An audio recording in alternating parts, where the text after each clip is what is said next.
All right, people, look who's back.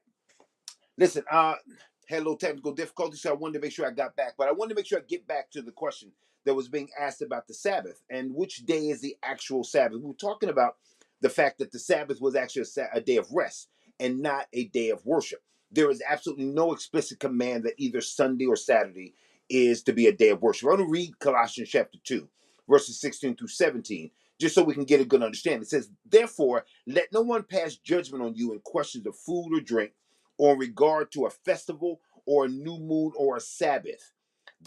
These are shadows of the things that were to come. The reality, however, is found in Christ."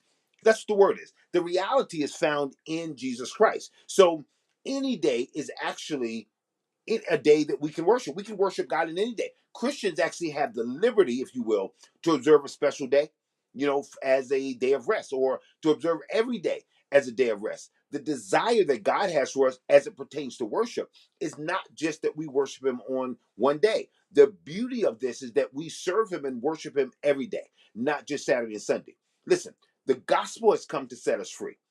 And we have as Christians, Sabbath keeping is a matter of spiritual freedom.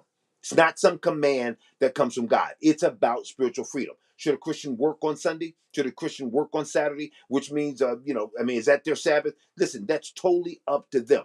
However you choose to practice Sabbath keeping, that's up to you. And that means that none of us, whether we do it on Sunday, whether we do it on Saturday, none of us can judge. Now, again, if we look at that as Sabbath and worship together, we're making a mistake, because that's not biblically how it's supposed to work. Sabbath is a day of rest. And if we look at the day we worship as a Sabbath, we've kind of created our own situation, and therefore kind of created our own problem.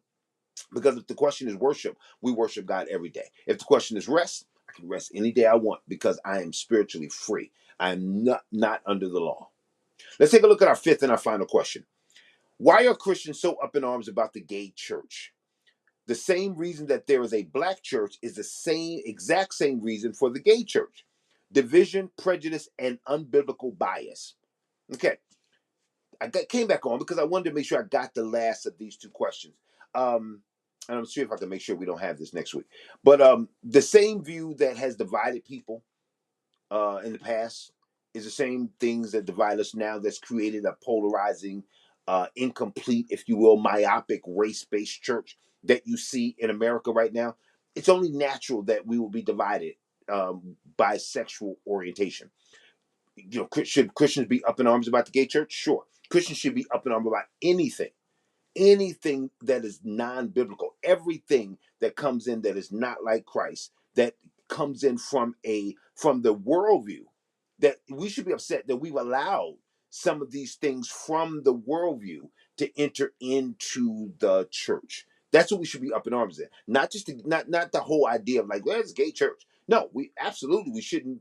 Gay church. There's no way we should need that. We shouldn't need a gay church any more than we should need a gay hospital, right? There's no we should need a gay a gay baseball team, or any more than we should need a straight or gay baseball team. None of those things should be there. But listen, I understand. Don't get me wrong. The reason for the black church comes because there was racism and segregation in and in America, and that it was impossible to worship together because of the environment, because of the force, because of prejudice, because of racism. It was impossible to worship together. And I get it, even with people who are homosexual. It's impossible to worship when you're mocked. It's impossible to worship when you are, discarded, when you are used and then thrown away, as if somehow God has no place for you, there's no help for you, there's no remedy for you. Your situation is so large or too big and so dirty that you cannot even so much as use the term Christian. I get it. I get that.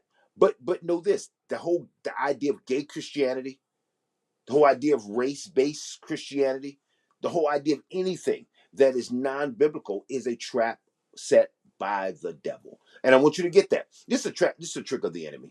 The gay church is the trick of the enemy, in the same way that the whole idea of a race-based church is still a trick of the enemy. No matter whether there's force there, the start of it comes from racism and prejudice. The start of it comes from judgment. So whatever is spawned from that, whatever's born from that, no matter what positive things can come, there's also going to be some negative things that we're going to see in our culture. You cannot possibly set up another church based upon sexual orientation and call that biblical. That's just not biblical. That's not biblical Christianity. And let me tell you what it does. Adding now we're going to do our church is based upon race. That just simply adds to the gospel. That's not biblical. Our church here is based now upon sexuality. That just adds to the church. What's it going to be, like a female church now later, and then a male church, and so as we continue just adding and creating things that just fit our whims, the problem is got to be, we've got to be able to see that this is not God. Listen, here's the problem: we need another gospel, like we need a hole in the head. We do not need another gospel. And I'll tell you why.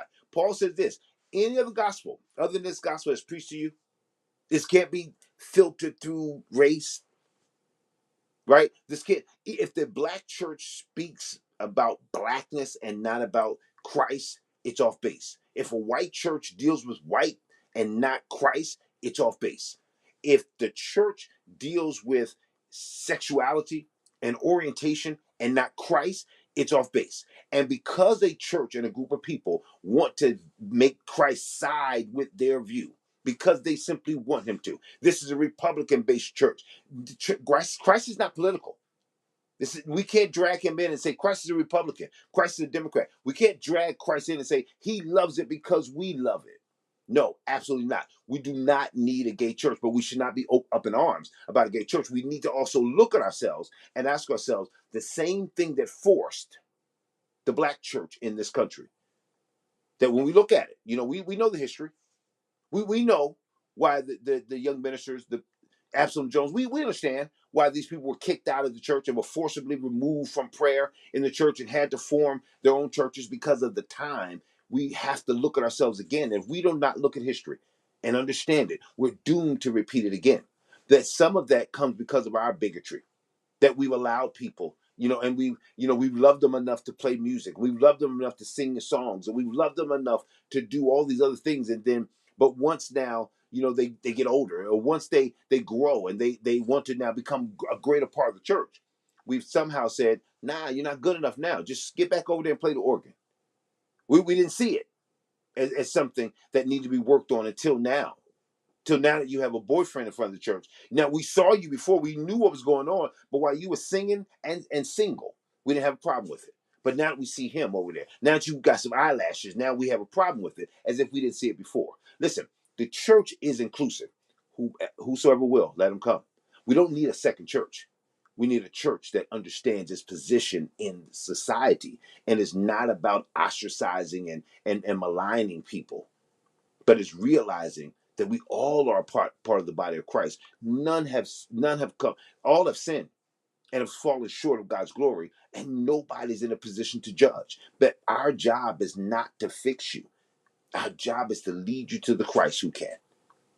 And when we get back to that, there won't be a need for another church, because whether you're black, white, heterosexual, gay, we all need Jesus. And Jesus is the only one who can fix the real problem that humans have. Listen, we're at the end of our Live at 5. Kind of, again, had another splintered one, but we're going to be back in action Thursday, tomorrow at 7:30. Chugging away again at our Bible study. Got a really good Bible study for you tomorrow. I think this will probably close out our second second Corinthians chapter 5, because we're dealing, with not just with the glorified body, but we're really dealing with now where the believer is supposed to be and the role that we have. So listen, if you like teaching, this is a good place for you to be. We're going to be here every Wednesday with Live at 5. Keep on sending the questions in. You can hit me up at any place that you can. ApostleTVWalker@gmail.com. You can take a look at me on Facebook, YouTube, wherever. But get your questions to me. Hit me up on Messenger, DM me. Just let me know what things you're interested in talking about, some things that you need asked. And listen, don't hesitate. You're not a member of my church, but I won't tell you, Pastor. I won't tell you that you came over here and asked the question. And listen, my hope is that you'll be enriched, that you'll be empowered, and that you'll go back to your church with more knowledge. Because as I always say, the most powerful believer is an educator.